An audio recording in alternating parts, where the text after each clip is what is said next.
right, well, welcome everyone, and thank you for joining us for the 10th episode in our webinar series, Reclaiming Food Sovereignty, and looking at, we've had a webinar series now all summer about dismantling and reconstructing food systems post COVID-19, and this is our 10th episode. It's called Reclaiming Food Sovereignty in Africa post COVID-19. My name is Hannah Whitman. I'm a professor here at the University of British Columbia and the director of the Center for Sustainable Food Systems. And as we begin, I would like to always acknowledge that UBC's Vancouver campus is situated on the traditional, ancestral, and unceded territory of the Musqueam, Hunkaminam-speaking people. Each of you today are joining us from many places, near and far, and I'd also like to acknowledge the traditional caretakers of those lands on which you find yourselves as participants in our webinar. I would love to encourage everyone to take a moment and situate yourself in your place. On whose traditional territories do you currently reside? How do you relate? What relationships do you have to the people of those lands?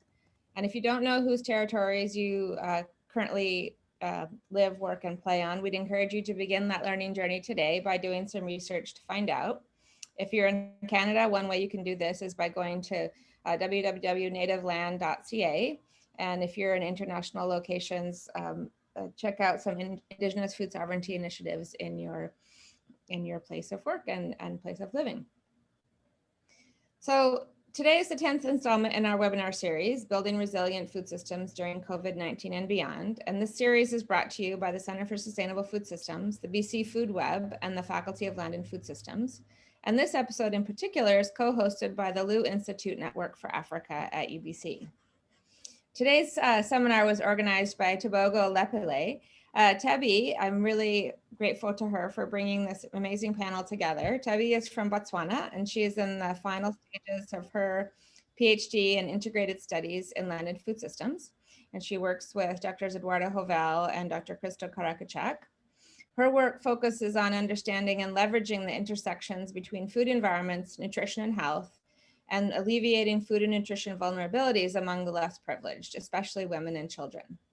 Tebi's PhD project is aimed at providing information on the level of household foods insecurity and nutritional status of San and Botswana Indigenous women and young children. She is also passionate about implementation science, specifically the effectiveness of public policy efforts that seek to bridge the gender gaps in gender and agriculture. Tebi is a committed and engaged leader and scholar at UBC who continues to serve in different roles. Most notably, she co-founded the Lu Institute Network for Africa, which is a platform at UBC that serves as a focal point for research discussions and policy actions on Africa's governance and development issues. So I'll hand the stage over to Tebi right now, who can just share a little bit more about her work and who will introduce our speakers. Tebi, you're muted, actually. Thank you, Hannah, for that kind introduction. Welcome again, everyone. My name is Tebogo Pile, or Tebi, as most people know me. I'm from Botswana. So today's event is collaboratively hosted by the Center for Sustainable Food Systems at UBC Farm, which is a teaching and research center, as well as a local to global food hub working towards a more sustainable, food secure future. The CSFL's mission is to innovate from field to fork to achieve resilient, thriving, and socially just food systems for all. And one of our partners also is the BC Food Web, which is a web portal project which aims to increase access and connection to current research and other resource materials. In addition, it aims to encourage innovation between farmers and researchers for future collaborations. The Faculty of Land and Food Systems is a world leader in research and teaching about a sustainable and healthy food supply. And the Lu Network is a graduate student-led research-based network which branches out of the School of Public Policy and Global Affairs to address issues in Africa. To introduce today's topic, which is reclaiming food sovereignty in Africa post-COVID-19, I would like to provide a bit of background. Africa, like the rest of the world, has been affected by COVID-19. Many sectors, including agriculture, are currently weathering the storm as efforts to rebuild continue. Africans, however, we have demonstrated sheer resilience, considering that we actually received a lot of apocalyptic predictions at the beginning of the pandemic. Prior to the pandemic, however, the continent was already facing a lot of challenges such as global warming, rising food prices, food waste, low food production, which resulted in food insecurity and different forms of malnutrition for millions of people. Reports suggest that COVID-19 has led bare the long-standing structural inequalities and gaps in our food systems. For example, borders were closed as movement was restricted at some point, which largely curtailed trade and transportation, including that of food. Countries had no choice but to look inwards. The strategy then was let's try to eat closer to home. This unprecedented reliance on local food systems created a lot of questions and discussions around the idea of food sovereignty. Then I think this brings us then to the question of what is food sovereignty? Well, it is just a concept that speaks to and promotes the people or countries try to determine and define their own food and agricultural systems without undue influences from external parties. Today, to unpack this interesting subject within the African context, we are privileged to be joined by a remarkable and diverse panel of experts, Dr. Milen Pillay, Selalelo Mpotokwane, and Kifilwe Malusi, who will discuss their work and their own perspectives on topics ranging from nutritional security during the pandemic to how we can strengthen the food systems in Africa. Our panelists are going to express their own views and opinions based on their expertise and lived experiences. While these are not necessarily the views of the Center for Sustainable Food Systems or the LINA or UBC, we strive to create dialogue with diverse perspectives. Over to you, Hannah. Thank you again. Thank you so much, Tevi, and I'm really looking forward to the dialogue that's going to be emerging here. Just a little bit of housekeeping. So after each panelist gives their brief presentation, we will then move to an extended question and answer period and have a chance for some dialogue between the panelists themselves and with our audience. So if you have questions for the panelists, please navigate to the Q&A tab, which is at the very bottom of your Zoom screen, and write your questions there and then share them with us. And then you can also review questions that others have asked, and you can upvote them by clicking on the thumbs up symbol. So we'll try to answer the most popular questions first.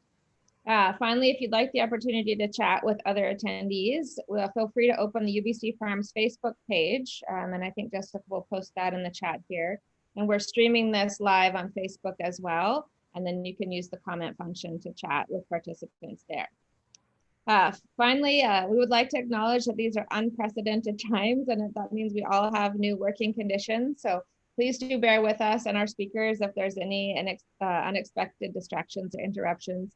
As somebody with small children myself, I'm super sympathetic when they come and Zoom bomb us. So I look forward to hearing this panel, and I'll hand it back over to Tevi one more time, who will give the bios of the first speaker. Thank you, Hannah. First up, it's my pleasure to welcome Dr. Milen Pillay to our virtual podium. Dr. Pillay coordinates the Alliance for Food Sovereignty for Africa, a network of networks of major networks in Africa. He is a member of the International Panel of Experts on the Sustainable of Food Systems.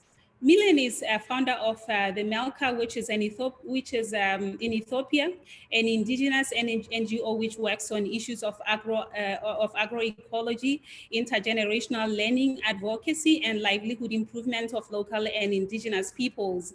Dr. Pillay has been working over 2 decades on the issues of intergenerational learning of biocultural diversity, sustainable agriculture, the rights of local communities for seed and food sovereignty in forest issues. His main interest now is advocacy on food sovereignty, learning about generations, knowledge dialogues, and the use of participatory mapping for social learning, identity building, and mobilization of memory for resilience. He has a PhD in environmental learning and a Master of Science in tourism and conservation, and he also has, in his formative years, attained a Bachelor of Science in Biology. Dr. Pillay, you are welcome. Thank you very much. Thanks a lot for inviting me. I want to share my screen. Sorry to start from the end. Please bear with me. Don't count the time now.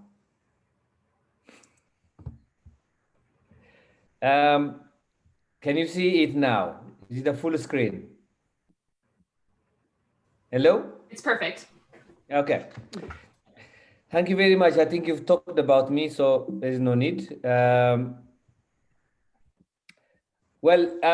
will talk about my network a little bit later, but I just want to delve into my presentation from the beginning. So I'm going to talk about agriculture in the context of Africa because it's the heart of our food system.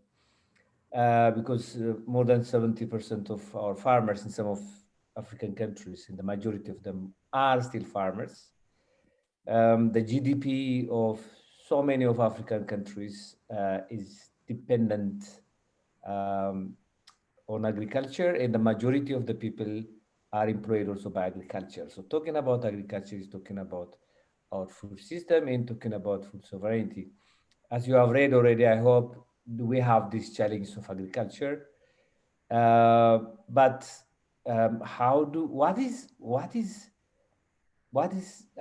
address, the challenge of a population increase, urbanization, degradation of environment? How do we address these challenges? I think mostly the policy, as we see it now, is around the first question: producing more food.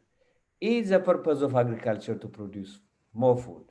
Is the purpose of our food system to have food on the table of everybody? Is that the only purpose? So producing more food. We call this, as we shall see later on, a productivist approach. The second is it to produce more food, which is nutritious and healthy? Yeah. But what about the third question, producing more food, which is nutritious and healthy, without affecting the environment? Each of these questions elicit different policy and strategy responses. And the question does not stop there. Is it to produce more, nutritious, healthy, and without affecting the environment? What about cultural appropriateness of food? Food should be culturally appropriate, especially in our context in Africa. But the question does not stop there. We have to ask a very comprehensive and very critical question, because answering this question is answering the question of a food system. Producing more nutritious, healthy, and culturally appropriate food without affecting the biosphere in a just way. So there should be the question of justice, the question of the right to food. That's where we come with the question of also food sovereignty. So to answer those questions, the question of our food, or the importance of agriculture, we have two paradigms: the productivist and agroecological. These are the characteristics of the productivist paradigm. To produce more food, we need agroecological, says the productivist paradigm. We need high yielding varieties. We need irrigation. We need technology. And we need training farmers new techniques. I think the majority of this technology, training farmers is important. But what kind of technology, what kind of training? We have to recognize the knowledge that farmers have. This is a very powerful paradigm in Africa. It's very simple to tell, and most of the strategies are based on this paradigm, and that's what is wrecking our food system in Africa. And it's based on these narratives, a bigger story. And the story says that all Africans and African governments cannot feed themselves, so there has to be business, business, there has to be a relationship, a partnership with business. And the problem of Africa is the seeds. The seeds are old and archaic, and they have to be substituted by high input varieties, which are patented, because without patenting, there is no incentives for breeders to produce more seeds. On the Africans, they know this more food, calorie, what they need is a calorie. On land in the hands of the Africans is not productive, so we have to give it to somebody who can produce more food. That's what is prompting land grabbing, by the way. Knowledge comes from science only, traditional knowledge, this is a distraction. And there is an idea that policy can be produced in the capital cities without talking to the people. So these are the kind of narratives, very powerful narratives that is driving food system in Africa. What's wrong with that narrative? We have seen it in the northern USA, in the northern parts of the Americas, even in the Latin Americas, in some Asias, increasingly in Africa, is a triple burden of malnutrition. There is hunger, but you can have a lot of food, but there are micronutrient nutrition deficient. And obesity is increasing, non-communicable diseases are increasing. There is a health and nutrition crisis. Environmental crisis, you all know, is very well recorded. Social problems, you all know, poverty, disempowerment, and culture is a huge cultural erosion.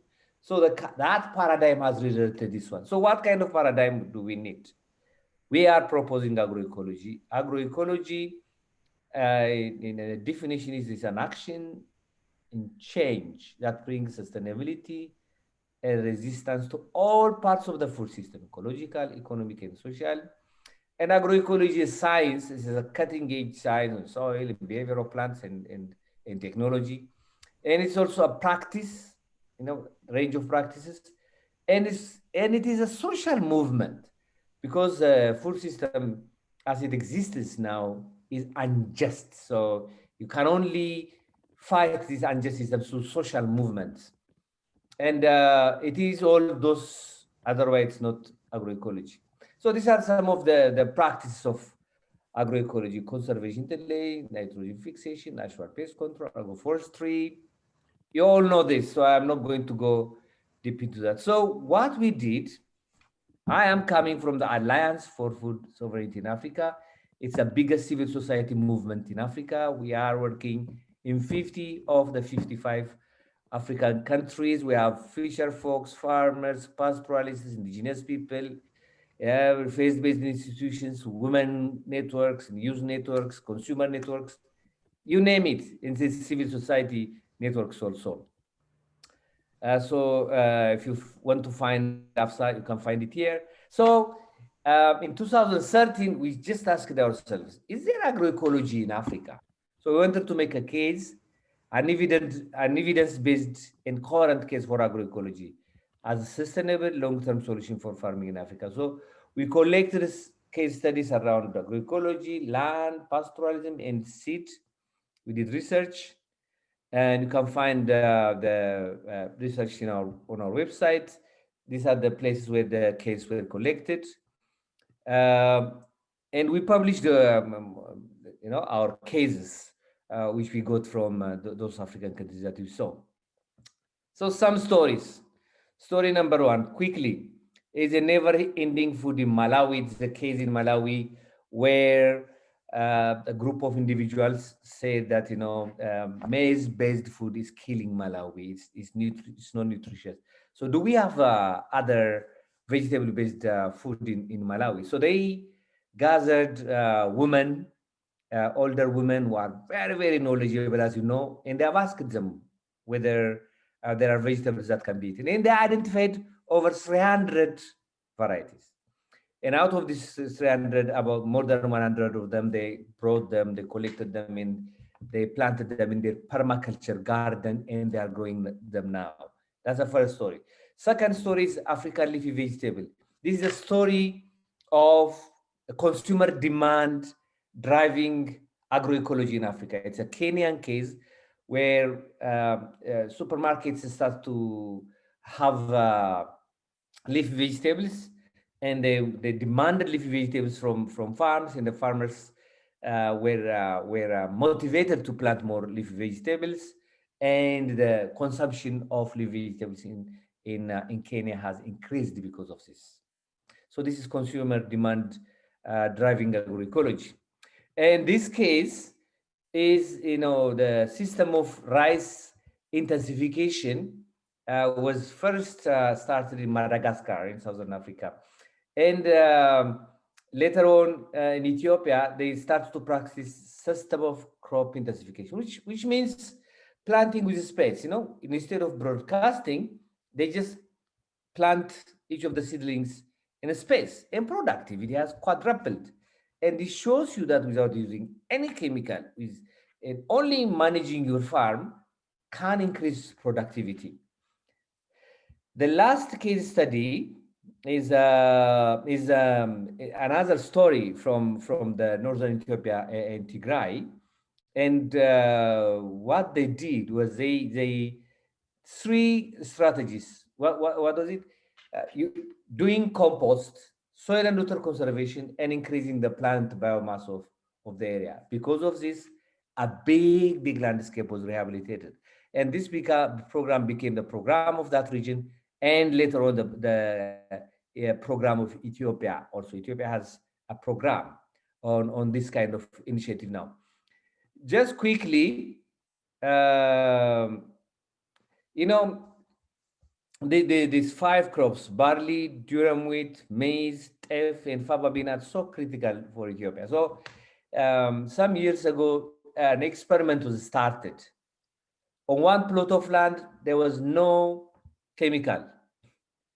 On the second, they used compost. On the third, they used chemical fertilizers. For the first 3 years, the land which was treated by chemicals was doing well. But after 5 years, then the land treated with compost did much better. So there is no need for chemicals. So this is a more than 20 years experiment that's done by the Institute for Sustainable Development in Tigray, and they have repeated this experiment in other 5 regions, and this has been copied all over. So agroecology works in scientifically proven. This is my last slide. What are the key findings of more than 80 case studies? One, uh, what is the importance of agriculture? We said, is it to produce more food? Yes, it is produced. It's possible to produce more food. High yields in productivity. Income, it increases the income of farmers substantially because there is diversity. Improved soil fertility. Soil is a very critical part of the landscape, and without soil you don't produce, and chemicals kill soil, as you know. Food is culturally appropriate, and there is resilience. Why? Because there is diversity in the kind of crops that they are growing, and they are addressing the issue of nutrition because of the diversity of food that they eat, and also health is ensured, and it's the right base because food production and distribution is under the control of farmers. Thank you very much.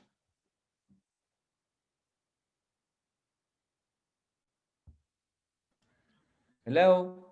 Thank you very much, Dr. Bilay. That was amazing.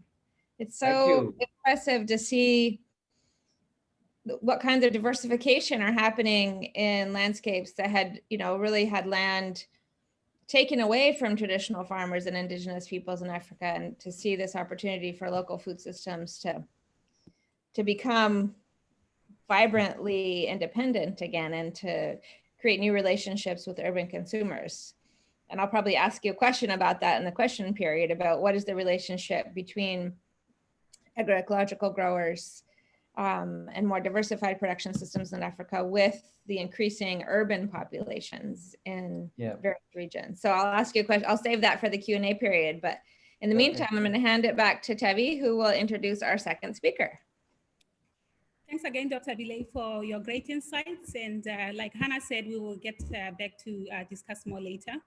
Yeah. Next up, it's my pleasure to introduce Selalelo Mputukwane, a colleague from Botswana, from the National Food Technology Research Center, where he serves as a senior research scientist. Selalelo's role involves developing technologies, technical manuals, training materials, and standards for the food industry.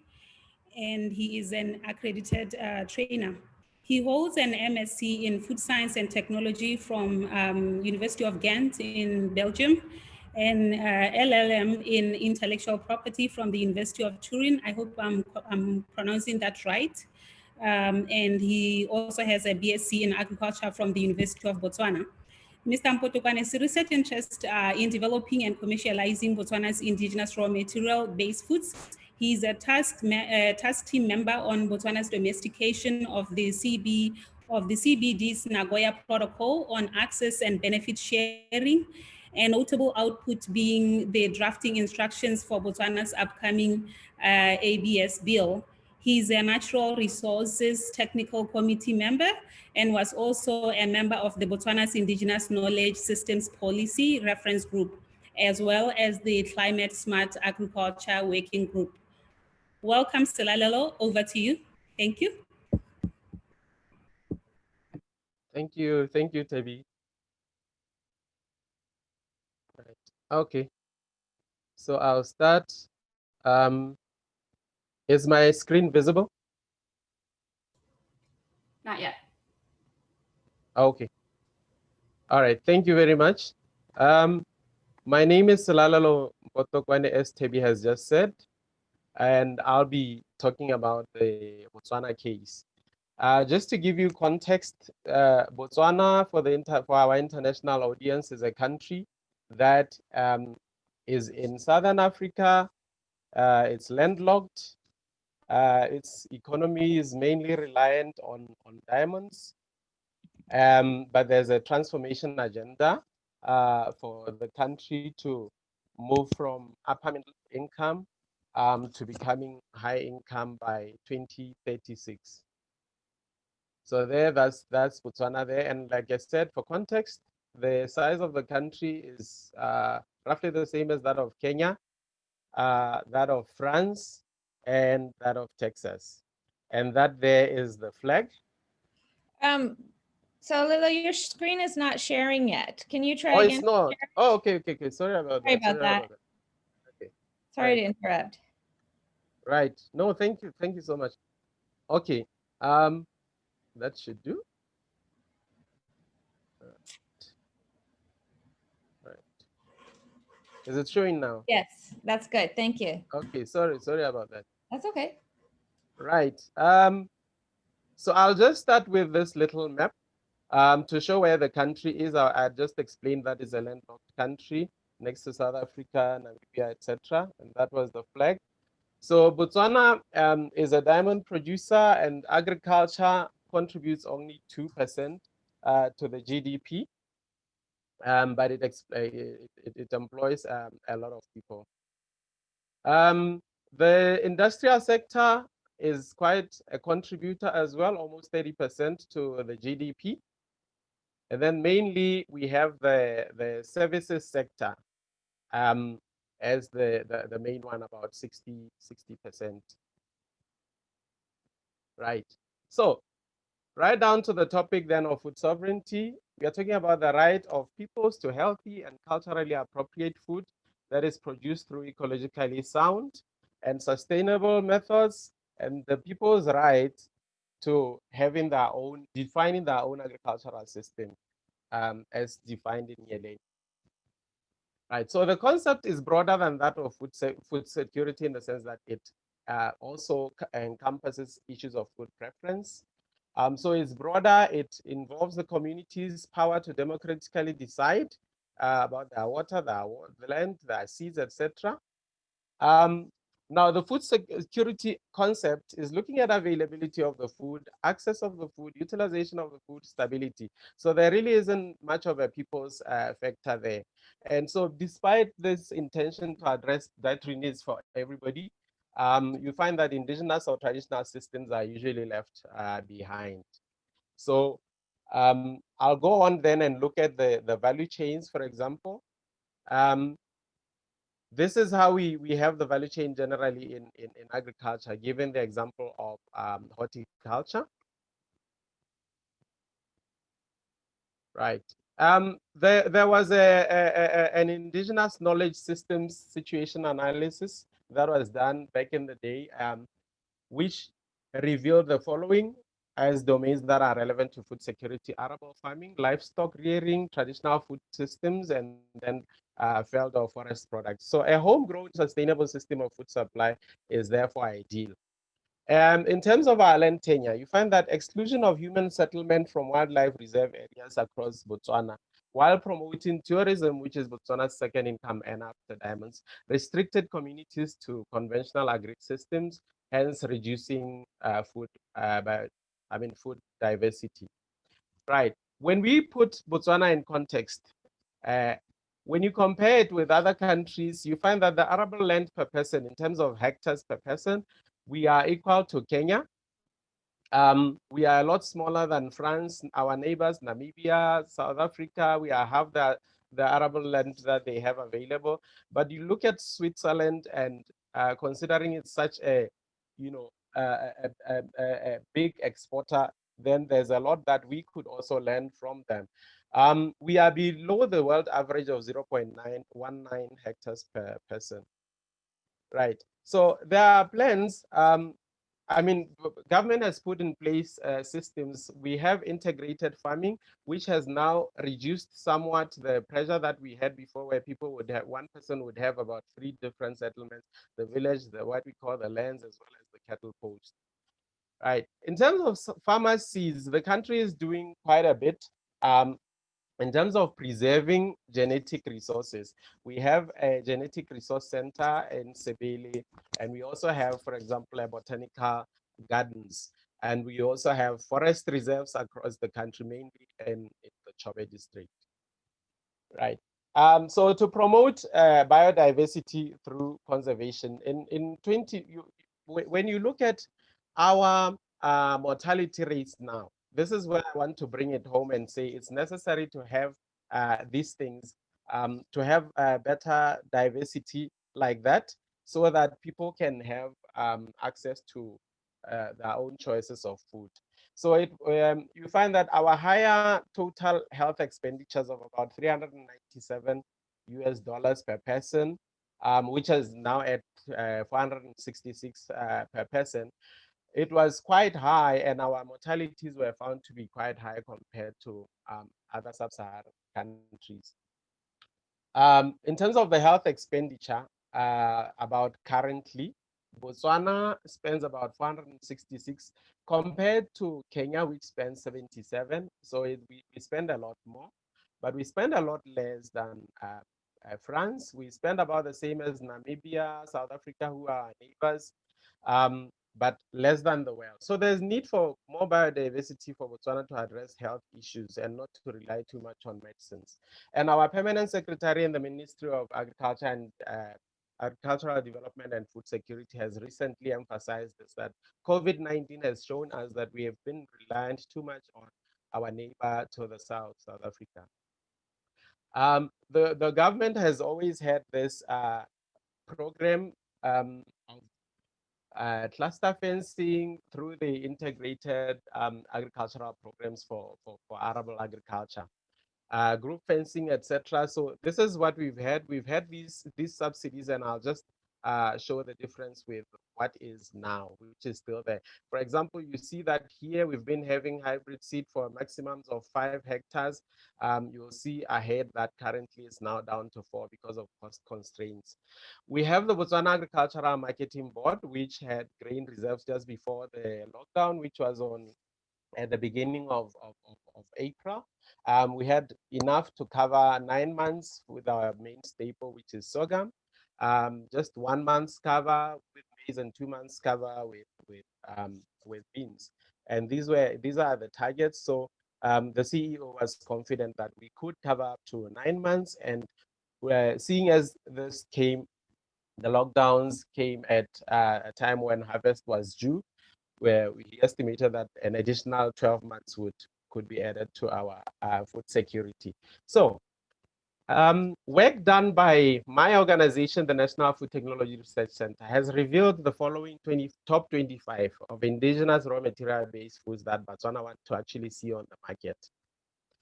We have donkey meat, seswa. Seswa is a pounded or shredded meat. We have morula drink.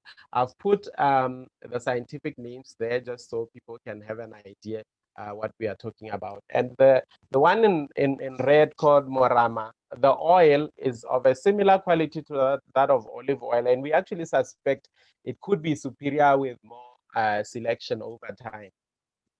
Moana is the baobab. Lengana was making headlines Artemisia during at the beginning of COVID, because it's one of these herbal medicines or herbal teas. Right, motopi is a tree, the Boschia albitranca, and traditionally here it's used for making a hot beverage. Right, then delele is jute, and the properties are similar to those of okra, which has been, people have been debating, saying it is useful for treating conditions such as diabetes. Right, pani is the caterpillar, dried pani, and I mean, it's the caterpillar of the Embrasia bellina. Right, so subsequently at a workshop, indigenous food stakeholder workshop held here, people selected the very top foods that they really wanted to see and they liked. Kendi khobe is a mixture of sorghum and beans. These are all indigenous based, like I said. Now, of interest, maybe number 3, the sorghum muffin is a gluten-free type of muffin, which performed better than wheat-based types of product. Right. So, what were the imaging things that we saw because of the restriction of movement during the lockdown? Communities in tourist areas were some of the hardest hit. Initially, queuing or crowding for manual travel permits at district commissioner's office. We had that danger of spreading the virus. And then also labor was locked down, that was needed very much for harvesting, etc. And the caterpillar I've just talked about, a source of income for rural people. There was nobody to collect the caterpillars, to harvest the caterpillars. And then we had a fuel crisis.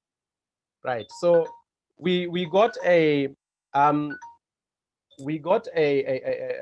compounding effect of locust outbreak. We had another of xenophobia from our neighbors in South Africa, blocking trucks, etc., for foreign trucks. And then, okay, we ultimately would be having all those queues. We obviously had issues of border jumping. The fuel crisis I've talked about, I won't go into detail. We had, interestingly, people were getting very innovative, and there was illicit sale of alcoholic beverages. Some of them were the usual traditional ones. Some were things that were new. People were making new brews. This is the traditional one. These are just police reports. But, you could see that where before we were using sorghum, people were now beginning to use fruits to make all sorts of ciders, wines, etc. There's the fuel crisis I was talking about. This is the caterpillar I've been talking about. You could see there was now an overproduction. The government stepped in to at least cover people after an assessment, cover people for 3 months of food and other supplies as per need. This I've talked about the ISPAD, which here I'm just showing the difference to say the numbers the figures have gone lower. Where we had 5 hectares before, now it's 4 hectares, etc. But you can understand it's due to financial constraints that we now have. Government has put in a loan guarantee scheme guaranteeing 80% of the loan at banks, and then the bank takes 20%, the remaining 20%. And there are different categories of who is eligible. Let me just highlight that the pula is roughly 10 times less than the US dollar. So you can divide everybody here by 10 to get an idea. Right. So going forward, we've seen that COVID now, the government encourages that people, it's allowing that people can have small game in their farms so that they boost agrotourism. Cabinet has been going around having their meetings in people's farms. And we've seen some new foods that were previously not really popular or known here. So we've become more global because people tended, with IT systems getting more attention and getting more promoted, people tended to now share a lot. So this has normally been seen as a weed here. Now we know it's something we can eat, and it's very nice.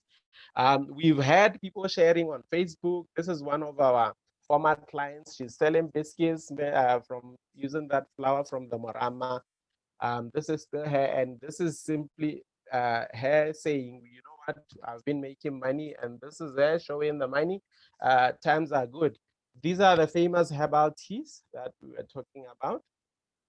This will be a new food as well. This we've been seeing as a wheat.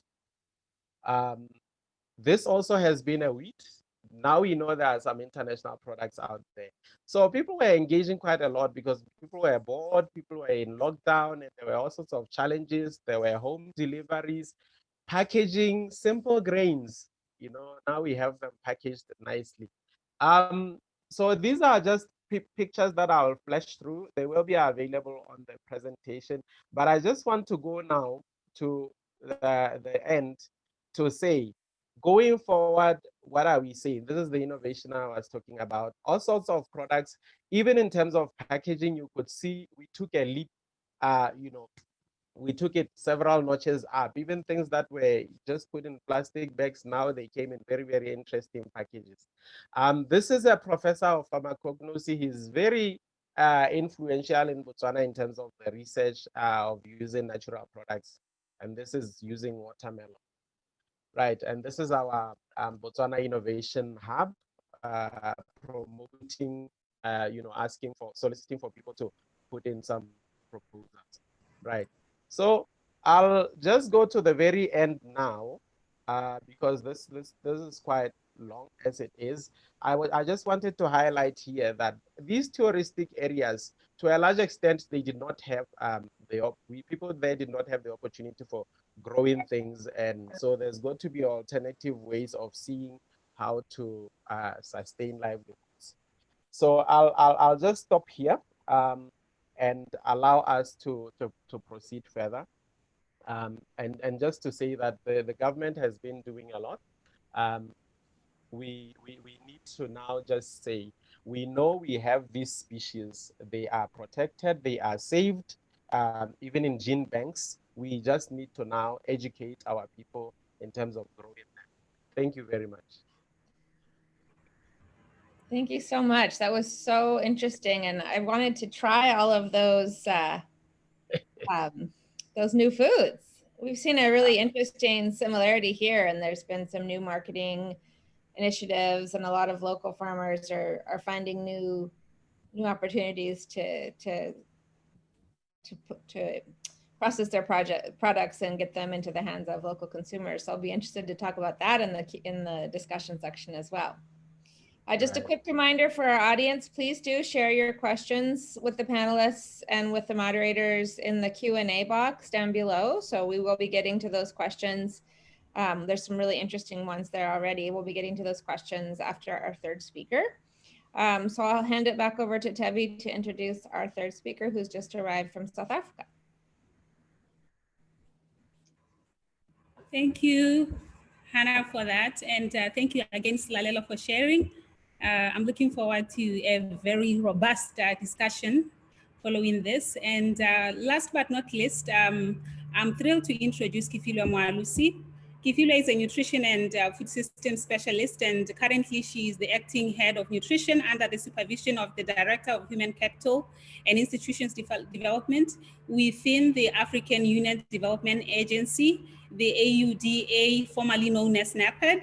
Her current capacity provides technical support to regional economic communities, African Union member states, and development partners in planning, programming, and the implementation of the Global Nutrition Agenda and the African Union Agenda 2063. Her key focus includes scaling up homegrown school feeding and other related continental initiatives and programs. She was key in developing the AUDA NAPAD Nutrition and Food Systems Implementation Strategy from 2019 to 2025.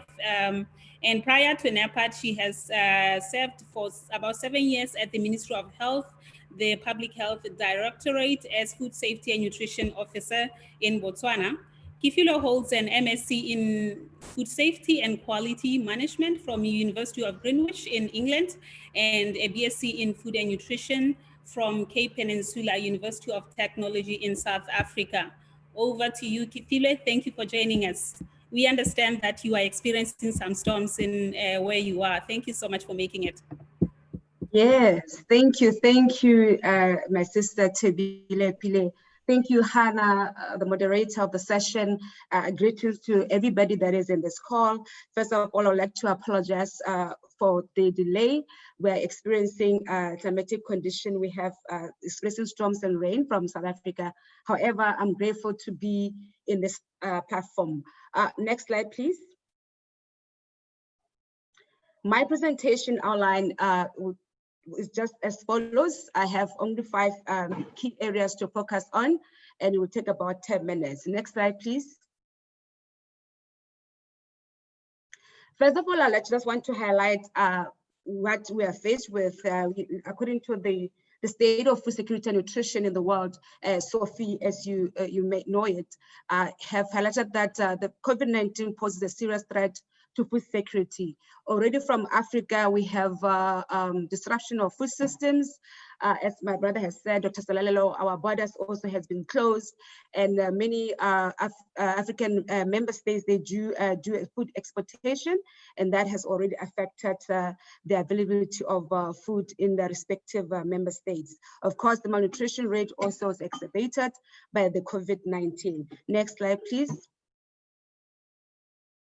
Yes, according to Sophie as well, as you can see the chart there that indicate COVID-19 pandemic, that will actually going to add between 83 and 130 million people to the total number of undernourished people in the world in 2020. Already in Africa, you've seen the figures going up. We have issues also from our school children vulnerable group that are also affected by the hunger and malnutrition in the continent. Next slide, please. From the African Union Development Agency, which is AUDA and NEPAD, we also did an overview of nutrition in Africa, which is actually aligned to the SDGs, as well as our own vision, which is called the Africa Agenda 2063, which is the Africa that we want. So within this strategy, we actually are addressing key areas on nutrition and food security. For the first time, our heads of states are prioritizing the investment of nutrition and food security in the continent. So this also shows that most of our African Union member states are off track when it comes to global nutrition indicators as well, such as, for example, adult obesity, overweight, the prevalence of stunting of children under 5 as well. We know that the malnutrition rate has actually gone up on the rise. Next slide, please. Yeah, so now where is the problem? In the current market in Africa, for example, the market is flooded with packaged foods. In the urban areas where I live in Johannesburg, for example, there are retailers that also compete in terms of branding the processed foods, and these compete with our indigenous foods. So we can see the consumption of sweets is on the rise. Just today, my daughter had visitors coming over, and all of them were asking for sweets. So our children also are now consuming sweets instead of wholesome foods that are locally produced. Next slide, please. From the AUD and NEPAD, we also did what is called our African Orphan Crops Consortium, that also is trying to raise profile and knowledge of underutilized crops in Africa. So we know that, for example, in Africa, even when you go to schools, a lot of children do not know what is the local products. The previous speaker, Dr. Salalelo, also indicated to the importance of promoting our indigenous foods and also investing more in research and technology and coming up with innovative ways of promoting our indigenous crops. So as per the Agenda 2063, we also seek to achieve 20% of rural diets and 10% of urban diets based on nutritious and climate resilient African crops. Next slide, please.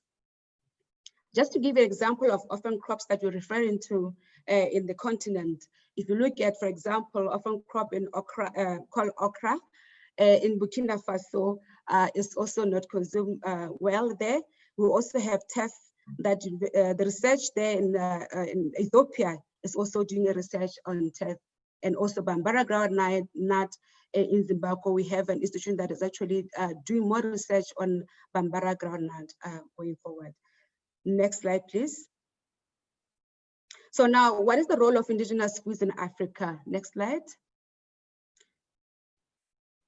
We, the African Union, we have actually developed continental and regional frameworks and strategies that actually addresses issues of nutrition and food security. For example, I talked about Agenda 2063, which is the Africa we want. So in there, there's the goal number 3, which actually promotes the importance of having well-nourished citizens by 2063.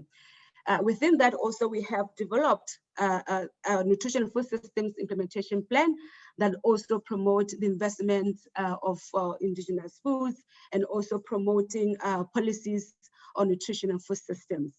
Within that also, we have the African Regional Nutrition Strategy, which the AU is also trying to implement. As we speak, we're doing the midterm review of this continental nutrition strategy. Next slide, please. Next slide, oh yeah. Next slide, yes. Next slide, yeah, thank you. Yeah, just to mention that, just go back a little bit, Jessie. The last slide, okay, thank you. Just to show that within the AUDA and NAPAD, we are also promoting the consumption of indigenous foods through the school meals.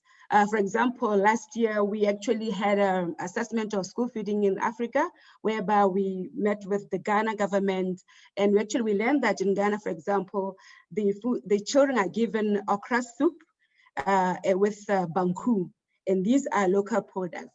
However, also we're trying to implement what is called School Meal Planner tool. It's a tool that is used to improve the quality of school meals. But from our side, we are pushing that the government should actually include indigenous foods within the school menus. So this tool is used to analyze the existing school menus and see how we can actually improve it to be more nutritious. For example, the use of cassava leaves can also be another strategy of improving nutritional content of the school meals going forward. In Ghana, for example, they like using wache. Wache leaves is a leaf that is actually high in iron, for example, and they actually use it, to prepare the school meals. I think that is these are lessons that we like to scale up in Africa, and we wish more countries can learn from that. Next slide, please. On capacity building in Africa to promote investment in indigenous foods, we have had, next slide. We had an event which was held just last month, end of October, and this was dedicated actually to promote traditional indigenous knowledge to enrich Africa's diets and food systems. So what we did in that webinar, we tried to promote, use the African chefs, including the youth, young chefs, to promote presentation of indigenous foods, and also to promote consumption of the indigenous foods. And also just to add that for the AU Summit next year, 2021, we'll be focusing on culture and heritage. And today we actually had the first meeting to ensure that within the AU Summit next year, there is element of indigenous food as food culture in the continent. So there's so much, we're pushing for advocacy on that and pushing for investment from our side. Next slide, please. Just to give an example of what some of the chefs have presented during the webinar, the previous speaker, Dr. Salelo, also alluded to the use of mopane, known as caterpillar worms. These are highly consumed from the Southern Africa region, Zimbabwe, Botswana, South Africa, Zambia. They use a lot of mopane worms. As you can see the presentation there, it looks so delicious. This is what we are trying to promote from our side, and we hope to actually produce food composition tables and going forward, and also come up with original indigenous menus to promote the consumption of indigenous foods. Next slide, please. We do also partner with global partners, such as, for example, EAT. EAT is actually based in Norway, whereby last year we launched a report on promoting healthy diets and sustainable food production. This was actually done in the margins of the AU Summit, where we know our heads of states do gather to ensure that our leaders also invest in indigenous food, and they also to ensure that there's political will when it comes to investment in indigenous foods. Next slide, please. Just to highlight some of the key messages that I did from the last meeting and going forward, we want to ensure that indigenous food is not a poor man's food, because a lot of people think that indigenous food is for poor men, but that's not the case. Indigenous food is wholesome and is very nutritious, and that's what we are trying to do also by developing food-based dietary guidelines through the support of FAO, ensuring that we infuse indigenous foods in our school curriculum. and also to celebrate traditional foods. For example, in Botswana, we have La Tafula, whereby we celebrate local foods and going forward. I think I'll end here. The next slide is just to mention the late Nelson Mandela quote when he says, "A movement without a vision is a movement without moral foundation." And I'd like to say that in Africa, we do have a vision, which is called the Agenda 2063, which is the Africa we want. So I'm very, very sure that Africa is committed in ending hunger and malnutrition. Thank you so much. I'm not sure, just if you can project a video, but you let me know. Yeah, Thank 1 second you. here. So the next video is just to highlight what South African, there's a chef called Indiza Foods who is promoting local women empowerment on the issue of indigenous foods.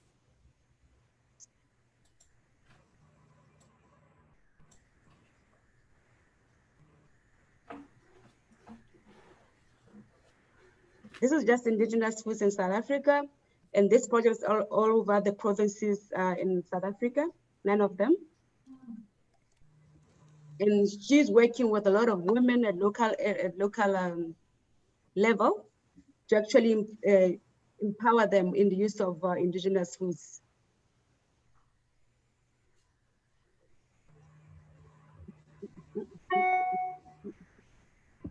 She's also developing a cookbook to actually promote indigenous knowledge and the use of local foods.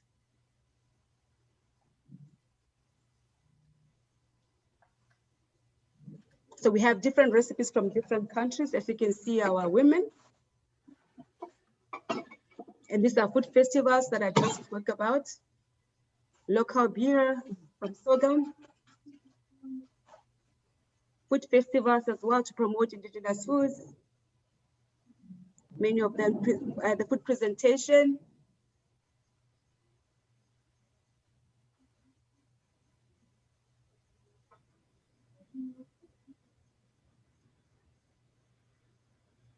Still food festivals as a platform to promote indigenous foods. You see our women there, happy to be serving us with the local foods.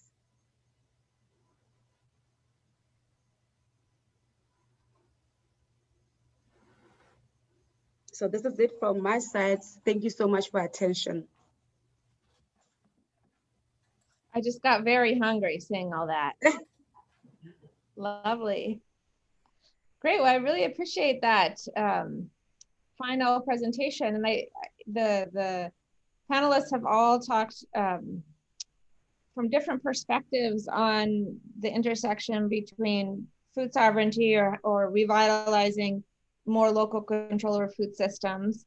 People talked about revitalizing indigenous foods in particular, and some of the ways that local communities are coming up with really interesting responses in response to the COVID-19 pandemic. So we're now going to go into our discussion time now. So I'd invite the 3 speakers to go ahead and turn their videos on. And what I'll do is I've curated some of the questions that have come from the audience, and I have a couple questions of my own. And so we'll just start, we have about a half an hour where we can have a more informal discussion stemming from the themes that the 3 of you have brought forward.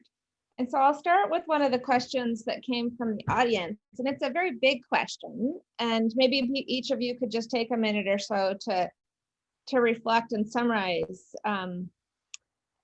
You know, we talked about what food sovereignty is and what some of the activities are that different organizations across Africa are undertaking to try to reclaim and revitalize it. But one of the participants has asked, the term reclaiming indicates some loss of control or possession over something. In your opinion, what contributed or is contributing to Africa's loss of food sovereignty? And then a related question, I guess we'll start there. What is, in your view, what is the primary challenge to food sovereignty in your respective regions within Africa? And we'll just go in the same order. So we'll start with Dr. Boulay, and then we'll go to Salelo, and then Kafilwe. Yes. Thank you very much. As you say, it's a big question, and very critical question. I think it emanates from understanding what food sovereignty is and what differentiates food sovereignty from food security. I think somebody somebody said that a prisoner can even be a food secure. Yeah, that was Raj Patel. Yes, Raj Mittal. Yeah, Absolutely. Raj is a friend, by the way. So he's actually right. Food can be produced in any way by anybody. And can be put on your table. Yeah. But food sovereignty questions the power relationships in the food system. That's the most important thing. It's a politicized agenda, and also it questions how food is produced. That these are the two slides that I used. How is food produced? Is it without affecting the environment in a justice way? And also, is it culturally appropriate? Food sovereignty asks that question. So, in that sense, how did we lose our food sovereignty? I think that's why I talked about this powerful narrative. As if we don't know what to eat, we don't know how to produce the food that we eat. The policy environment in Africa, I think Kefliwe can correct me if I'm wrong, and she knows that already much more than me, is hugely dominated by actors, by philanthrocapitalists, by outside agencies, the development agencies, USAID, CEDA, both C and CEDAS, a range of development agents. People have interest, companies, big companies, they have interest in our food system. They want to occupy our food, our policy space. They want to produce our own policy. That's a big problem. And they are making us believe that without using chemicals, without using high input varieties, without using certain agricultural techniques or certain technologies, we cannot produce food. So this feeling of inadequacy in ourselves that's pumping on us day and night is a big problem for me, honestly. That's how I see the big problem is. Otherwise, if we fix our development model in the right way, if we think for ourselves, we can actually come up with our own solution. That's my answer. Great. Salalilo, what is your perspective on what is one of the root causes of the loss of food sovereignty currently? Okay, thank you, Hannah. Um, what I believe is the primary reason is that yes, there's a legacy of colonialism in that, in the sense that when the colonial powers got here, there was a lot in their own products, their own seeds, their own crops, etc., that had already been researched, because research will spend money. You need a lot of money to do your R&D. So if you already have some finished products, you are not going to go out of your way to go and do research out in Africa on unknown species that from which you may only get to recoup your costs generations later. So I think really it's a legacy of having had ready cut and ready products coming in from the colonial powers that were ready to use, and people were like, okay, if ours demand so much research. First of all, you find even the survey that we did on the type of indigenous species that people want, they they preferred what are out in the field, what we call natural products right now. And that means the first step is to try and do sustainable management of those resources, one. And then secondly is to try and propagate them. And that can take forever, trying to domesticate. I mean, we tried, for example, with desert truffles. We saw this resource that had the potential to make for people in the communities out in the desert to make a lot of money out of. But we had a huge struggle with trying to propagate those to a point where it was not worth it pursuing the research anymore. So for me, I think these species of ours get to be marginalized along the way simply because of either failures in trying to do the research and not really coming up with tangible results in a short enough time. And then also in, you know, the funder will have their own agenda. They'll have their own preferences. They'll have their own timelines as to what they want to achieve within a reasonable length of time. So you find that at times for them it's about expanding their markets, and it's not really about let me go and help that least developed country. Thank you. Yeah. So we've talked about the colonial agenda as displacing traditional food crops. And we've talked about these powerful narratives of solutions from outside being more researched. So Dr. Kafili, what is your position on what is the root cause of the loss of food sovereignty in Africa, or in particular regions of Africa? Oh, but you're muted still. Technology. Thank you so much for that, Hannah. From the Africa perspective, as we work with political leaders, the Pan-African Parliament, so we do believe that we can reclaim that, but actually infusing or changing policies around food security and nutrition. For example, we're coming up with the AU Summit theme focusing on culture. It's also a way of reclaiming what belongs to us. Like the previous speakers have said, we have influence from external partners. For example, at the AU level, when they want to partner with us donors, they'll actually try to control the area of interest. And we, Africa, that's why we have developed that Agenda 2063, which is the Africa that we want. So we should not relax or sit back. We have to claim back our Africa. And for us also, trying to promote the consumption of indigenous foods is also to make it attractive to the new generation. And we also ensure that we bring the element of young chefs, to also promote presentation of our local food. And the video that I just played is also something that is popular, that is promoted by the Department of Arts and Culture in South Africa, whereby we want to also work with our, to ensure that we generate enough knowledge on indigenous foods.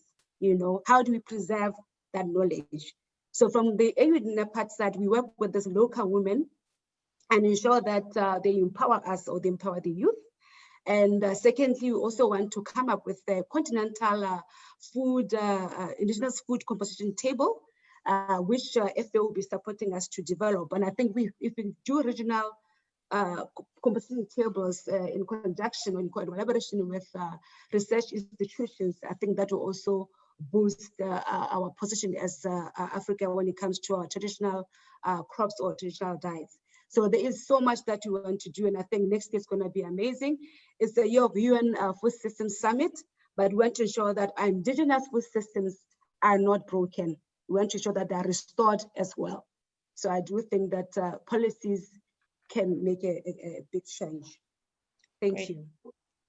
Okay, so let's go in that direction. So all of you have talked in different ways about the importance of reclaiming seeds, seed sovereignty, the traditional foods, traditional medicines, orphan crops. So we have a collection of much more diverse foods that had been somewhat erased by the installation of a colonial food system with, as Palilo pointed out, that brought in of ready crops, which require a lot of inputs, which are also provided by multinational corporations.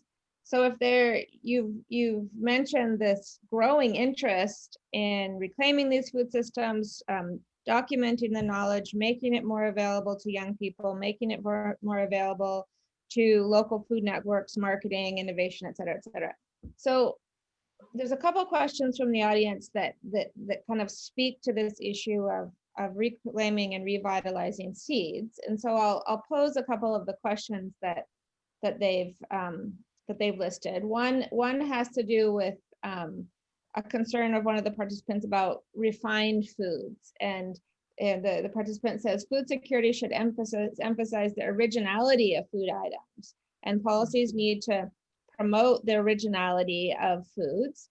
And what are the best practices that you've seen in retaining or supporting the elements of traditional and indigenous and orphan crops, such that they retain their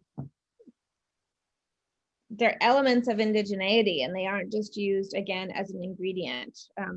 We had a talk from an indigenous scholar on Tuesday here, and she talked a lot about food as medicine, and that once medicine becomes commodified, it loses its power.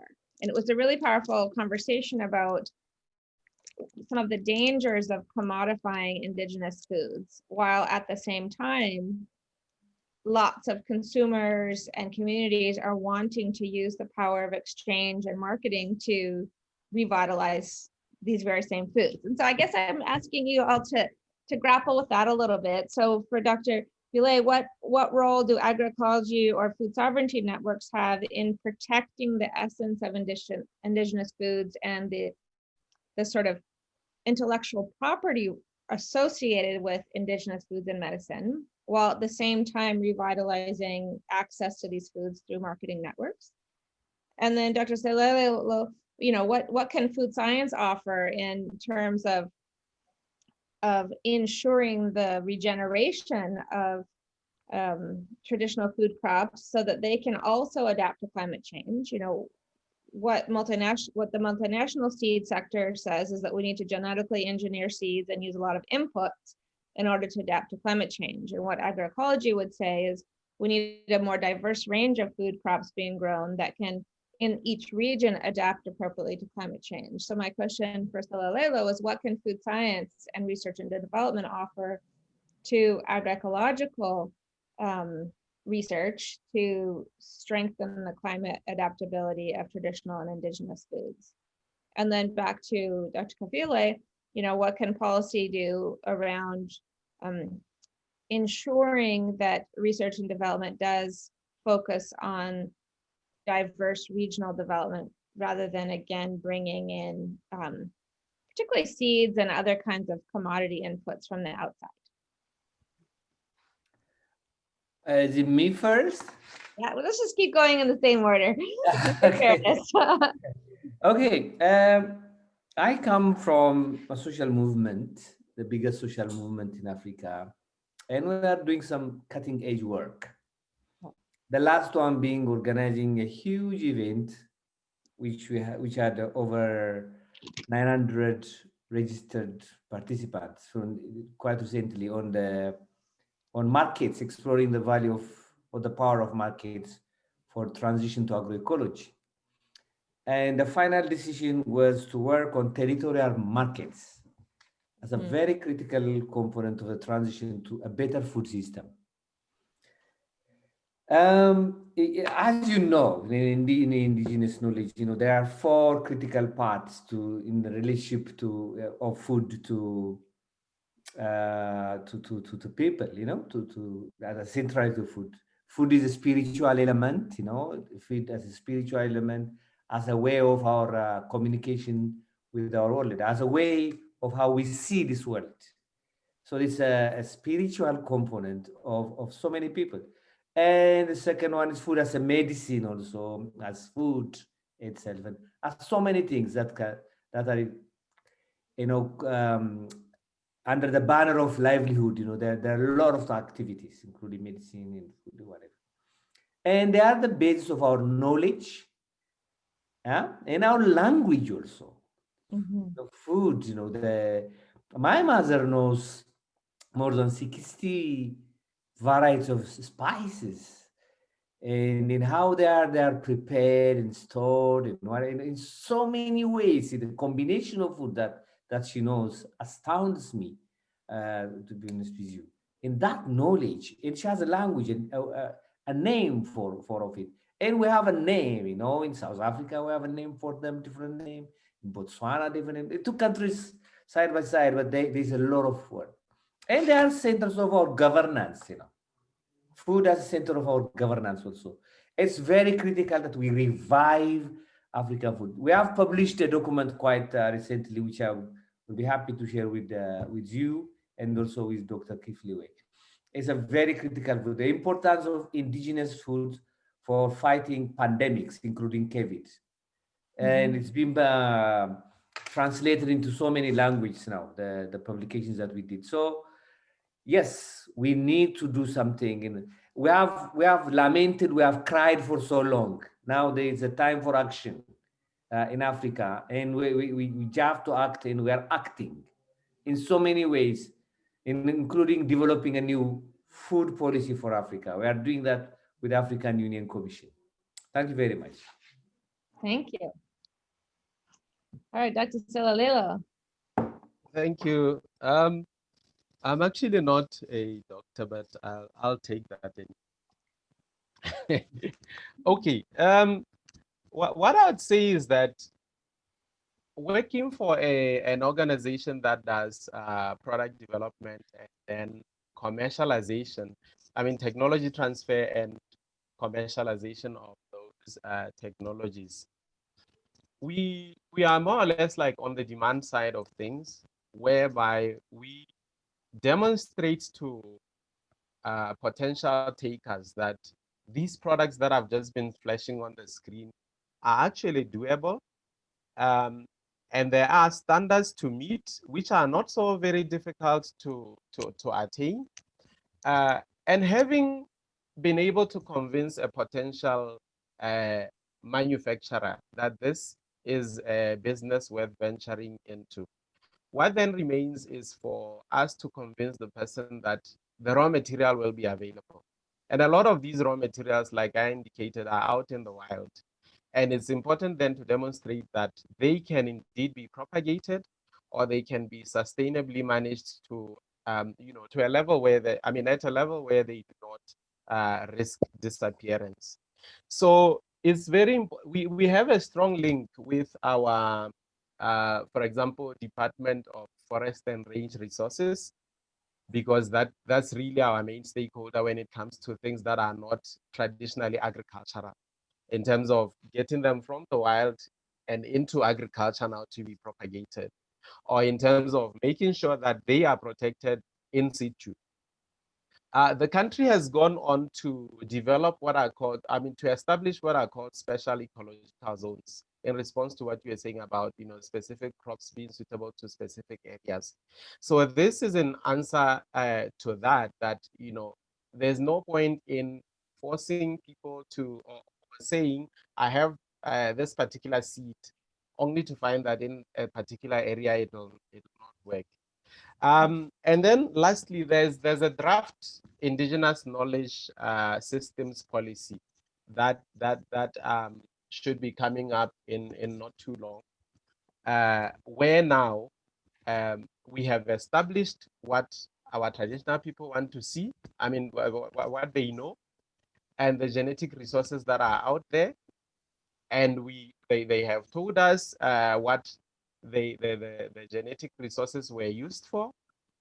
So that forms a very, very, a rich background for research and development to make products going forward, and also to say these are the priority species to propagate or to, domesticate. Thank you. Great, thank you so much. And Dr. Kaffiwe. Thank you, Dr. Hannah. I'm also not a doctor, but it's good. It's good to be called a doctor, which is good. Thank you so much again for the question. I think from the African Union side, we have a plenty of platforms that we can actually elevate the issue of policy, and also promoting investments on traditional foods. For example, in my presentation, I had mentioned what is called the African Orphan Crops Consortium. So this was actually founded in 2011, just to raise the profile and build knowledge of our African crops. And we are partnered with research institutes, some based in Kenya, in South Africa, in Nigeria, in Burkina Faso, Uganda. The list go on and on. We do have our frameworks, our regional strategies and frameworks that actually speaks to investment on our indigenous diets. When you look at the Agenda 2063, for example, within that Agenda 2063, within 10 years of its implementation, we have what is called CAADP. So now CAADP stands for Comprehensive Africa Agriculture Program Development, which is actually there to boost the investment in agriculture, production and productivity. But also looking to in agricultural innovations, for example, we partner with NORAD, for example. We have a program called Climate Smart Agriculture. And this is actually done with the local women as well in 5 countries in Africa to actually boost the local production. We do, however, know that Africa is faced with many challenges, such as food storages. We have issues of post-harvest losses, but I can say that all these issues are actually stipulated in our Africa Agenda 2063. And every 2 years, like we have a biennial review reporting of our heads of state, to make them accountable to report back to the continent on what they're doing within their respective countries. So I do believe that policies can actually influence the investment in indigenous foods. From the nutrition program within AUD and NEPAD, we do also try to promote nutrition sensitive interventions. And these programs are seen through the issue of a homegrown school feeding program. And the aim of promoting homegrown is to ensure that there is a linkage between the smallholder farmers at a local level, community level, to supply the schools. So in that sense, we're creating a market for the smallholder farmers. And this, we have seen it happening in Nigeria, whereby we went to some of the states, Osun State, for example, whereby we have poultry farmers that actually supply the school and by therefore improving the school menus. And this also, we are trying to influence the school feeding policies, to include, local production. And that is actually ongoing. We are currently also developing African Union school feeding reports. And we do have a dedicated Africa School Feeding Day to promote such interventions of boosting indigenous diets. And also the issue of boosting R&D. We have other departments that also talk about science and technology to do research in our African Orphan Crops Consortium going forward. And to also do a lot of nutritional analysis of our indigenous foods. And like I mentioned before, to come up with a food composition table, which is also regional, so that we have reference material when it comes to our indigenous crops going forward. Thank you again for the opportunity. Dr. Hannah, over to you. Great.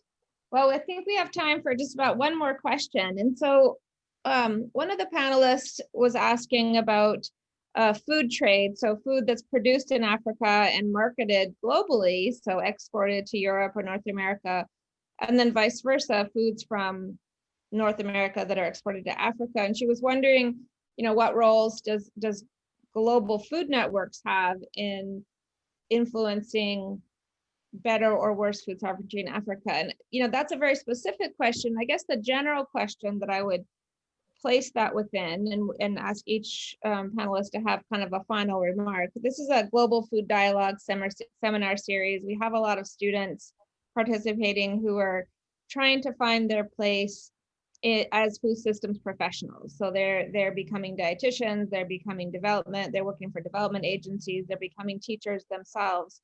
And one of the questions that comes up so often in food sovereignty discussions is what is the appropriate relationship between local and global initiatives?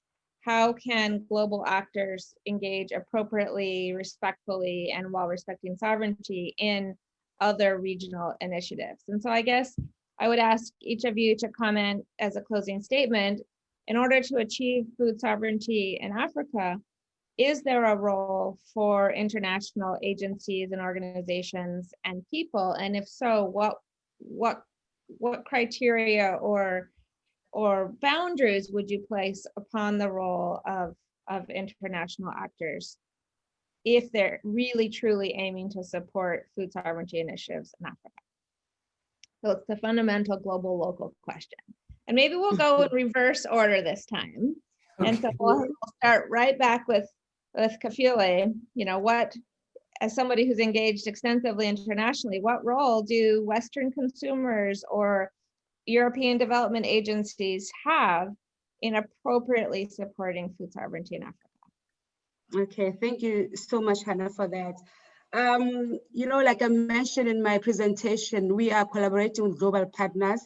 And one of them that I mentioned is EAT Forum. So EAT Forum is actually based in Norway. They usually have an annual EAT Stockholm Forum, whereby they also promote the plant-based diets by also working with global chefs to promote the consumption of this local produce. So what we do is that within the vision that we have, which is the Africa Agenda 2063, when they want to invest in Africa, for example, that is our drawing board. So we want to align our vision with the role that they want to bring into Africa, so that also we can preserve our own interests as Africa. When it comes to the issue of food trade, we recently, 2 months ago, actually have established or launched what is called the Africa Continental Free Trade Area. And so this also to boost the intertrade in Africa, but also we have to ensure that we have policies that governs the issue of trade and food trade markets in Africa. One of the issues that we are promoting from AG and NAPAD is to come up with stringent food safety and quality standards and legislation to actually protect the food trade within these markets in Africa, and also protecting our local farmers as well, and to have stringent policies to protect them as well. So we do have our vision where we can actually collaborate with the global partners, but also giving them our vision that we want in Africa. Thank you. Great. So starting with local vision first, rather than the imposition of agendas from afar. That's great. Yeah. So, Lilo, last words. How can Western consumers and international agencies appropriately engage with food sovereignty in Africa? Thank you, Hannah. I tend to agree a lot with what Kifilo is saying. I think the first thing we can start with is to appreciate that food is culture. And for Botswana, where tourism is very big, it's like the second income earner after diamonds. It's important then to incorporate food as part of the tourism here. So I think as long as our hotels, our hospitality industry, our the products that we manufacture, we make sure, and Botswana is a very small country in terms of population, but the people are very dynamic in terms of marketing themselves, making noise, that because of the small population, you find that information infiltrates very quickly. So if there's a push for something, if there's a particular agenda, like currently we have a drive that says hashtag Pusha BW, Pusha as in from the English word push, and then BW being the symbol for Botswana, saying we are out to market and drive and push local products. So I think and especially from the health perspective, big pharma will make sure that doctors, for example, when they are in school, they are not really taught that much of what Kifilo went out and studied. They'll be taught medicine, and they'll be taught pharmacy and how those medicines work. But in terms of food, it's very minimal, because indeed, if we say food is medicine, if you get to be cured by food, then you are not going back to that hospital, and you are not going to be making money for the doctor. So we just need to be making a whole lot of noise about all these healthy foods, all these foods that have potential. You were talking earlier about refined foods. I agree with your contact person, or with your expert on indigenous foods, to say that things are, when they are that refined, you weed out the element of the food being medicinal, and all it is now is just calories. But if you eat it like whole grain, whole whatever, that's where the medicines are, and these medicines in any case are extracted out of these very plants. So all we are saying is, let's get let's go back to basics. We can make enough noise about it. We just need for our people to believe in what the research is saying, because I'll give an example with us. We've had a lot of material out there trying to disseminate, but I think we have a very strong legacy of, I'm sorry to say, colonialism, because it looks like people don't really believe that what is homegrown is really that good for them. It's sort of like we needed COVID-19 for us to get that wake-up call and realize that we've had all these medicines around us, all these very, very useful foods around us the entire time. Thank you.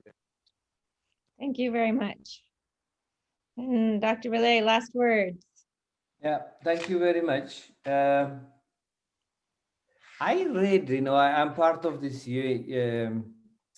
IUCN resilience group, and some days ago somebody said that I think we should realize that we can never know indigenous people.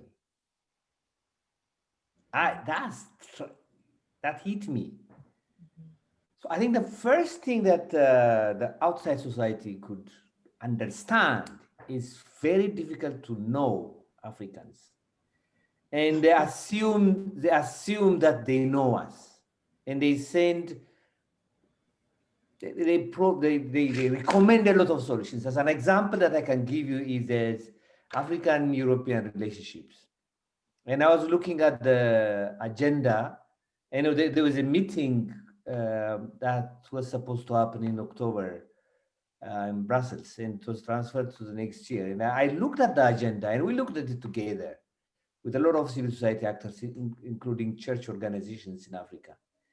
And most of the agenda is drawn in Brussels, in EU. It's a huge influence from outside, because they obviously they are interested in promoting their own interest, and they sell us as if that is our interest, So there's no consultation with African people. I'm not sure how much of the trade that's happening between Africa and Europe and USA, Canada, is actually helping African farmers. I'm not sure. It might show very well in the GDP of the countries, that false measurement of growth or development in country is GDP. It might reflect in the GDP, but GDP is not a true reflection of whether that benefit is accrued to people or not. So I'm not sure. I'm not sure whether we should focus on export-oriented market. This export orientation. That's one of the narratives that is confusing us. I think we need to rethink that. And whenever we develop a strategy or a policy, I think that has to be on a table where everybody is respected, and where the people are participating, actual people. That's what I want to say. Thank you. Absolutely. I mean, that's one of the fundamental pillars of food sovereignty is participation, respect, and acknowledgement of difference. And I think that you are bringing that out very clearly. And it's important for all of us who are working in the food sovereignty networks to continually bring that to the table. So I deeply appreciate your words.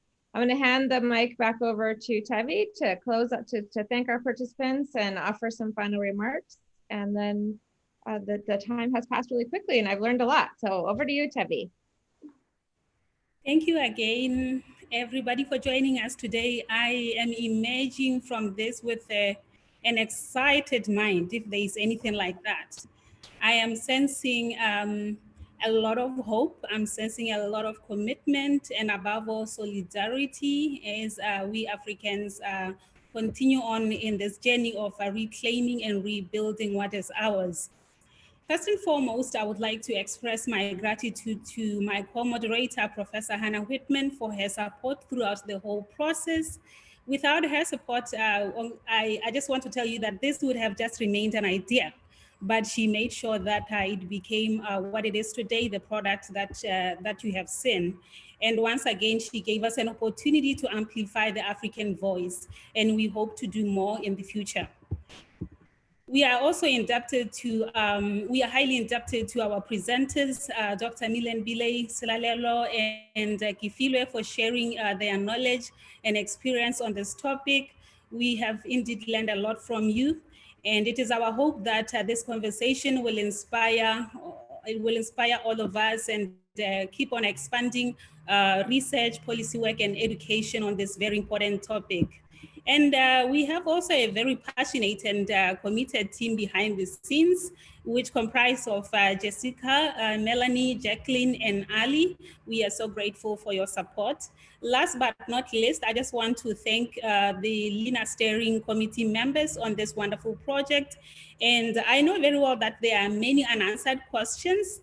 In particular, I saw some comments also from my former colleagues. I saw Mutise's comment. Mutise is a young scholar like myself from Zambia, as well as Njoki from Kenya. I just want to say to you that with the rest of the questions, we will get back to you. And finally, I would like to say that we are grateful also that we were able to get a lot of questions from the Q&A. So we are going to continue with the dialogue through email. And the other thing that I want to say at the end, it concerns the survey. I want to say that we would like to have some feedback from you about the webinar. So make sure that you keep on checking those emails, because we are going to be sending you some link for you to give us that feedback. And also feel free to visit us at the UBC Farm, ubcfarm.ubc.ca. And also if you want to check out the Louis Institute Network for Africa, we are at www.linaubc.ca. On that note, I thank you all for making this event a success. Remember, like I always say, we are because of you. In that spirit of Ubuntu, please remember to wear your mask, practice social distancing, and let's keep on exercising caution as we all remain optimistic. I would like to say to you, thank you. And in my language, we say, thank you. Have a beautiful day, evening, wherever you are. Bye-bye. Thank you so much. Thank you. Thank you. Thank you, everybody. Bye-bye. Bye.